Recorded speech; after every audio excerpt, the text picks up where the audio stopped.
The U.S. Meat Export Federation Spring Conference taking place in Kansas City, Missouri. I'm Susan Littlefield on the Rural Radio Network. This report's being brought to you by Nebraska Corn, working with the U.S. Meat Export Federation to contribute more than $166 per Nebraska corn acre grown.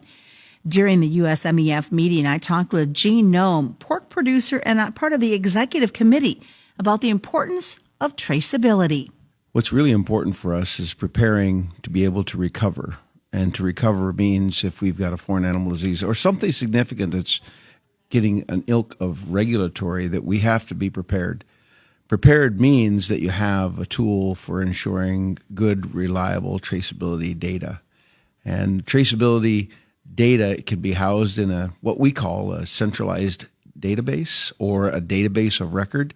And that database of record can serve a couple of functions. For the swine industry in particular, we've got two things we want to achieve in the case of a foreign animal disease event. One is give reliable, accurate data, really timely, to regulators to be able to identify where the disease is and help stomp it out.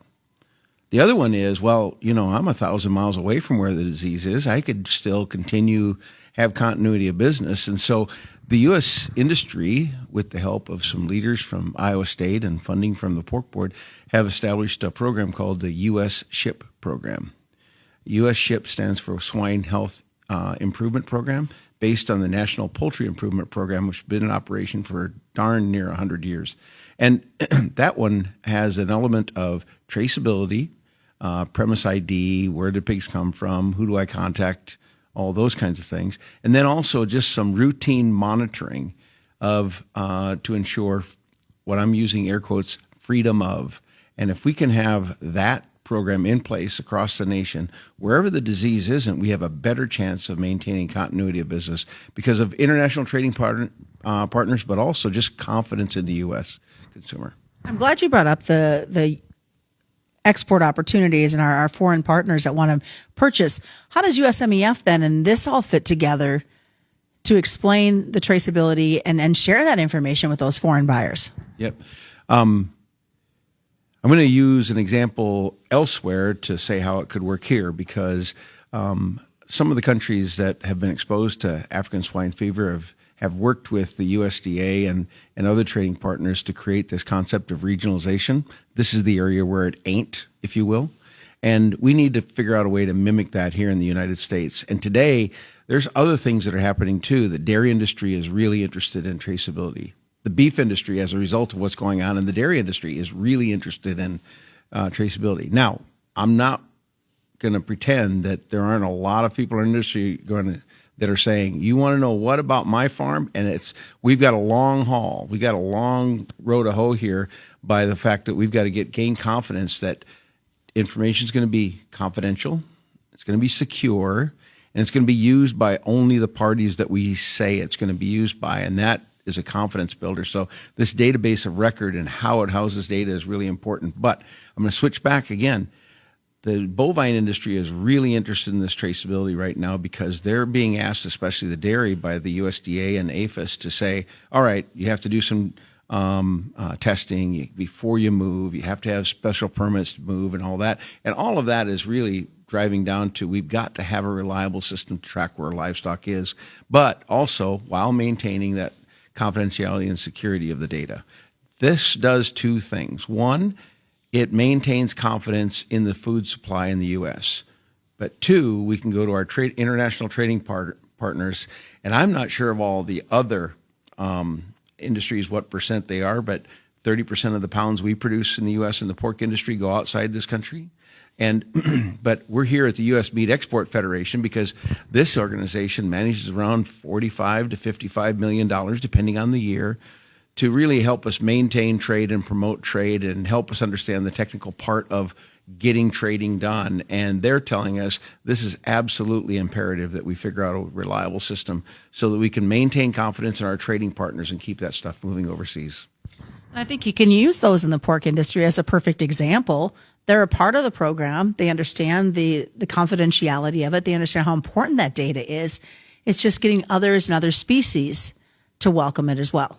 Yeah, you reminded me of a good proxy here, Susan, that today the pork industry has something called Pork Quality Assurance Program.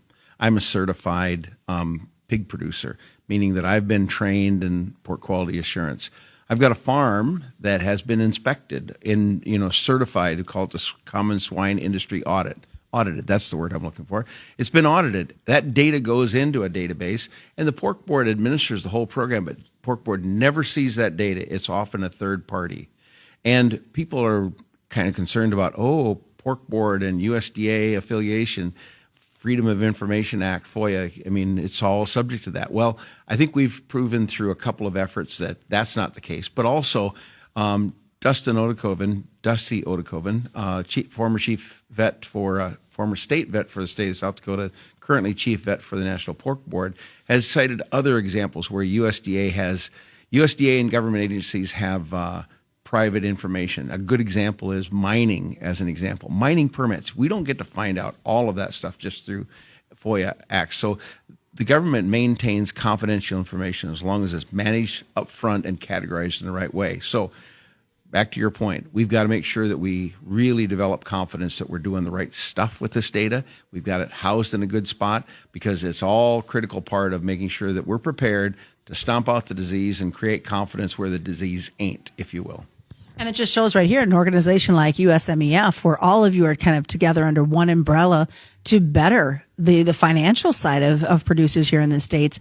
If you're all agreeing on it, it's like, okay, maybe I do need to look at it as a producer. Yep. I think the other, so USMEF, beef, pork, and lamb promotion overseas, and important to all three of our red meats there. And they are helping us think about how do you leverage some of the base information. If you think about like a health paper to move animals from state to state, the concept is the same no matter what the species is. You just put different information in. Well, as an example, the Pork Board has financed the development of AgView. AgView can be this database of record, and at some level, I have to think that there's an efficiency that can be gained by some of the other species by using some of that platform to create their own database of record, their own traceability system. So we can, as you say, develop these systems as a red meat industry, not just as 3 or 4 different entities. Perfect. Anything else you want to add? Proud to be part of this, and really am very interested in helping me promote this. And the last thing I want to say is I want to thank you for being an ag reporter. You are the person that helps us tell our story. You do it really well, and I thank you for being at these events. Well, thanks, Gene. That's my conversation with Gene Noem at the USMEF meeting. You're listening to the Rural Radio Network.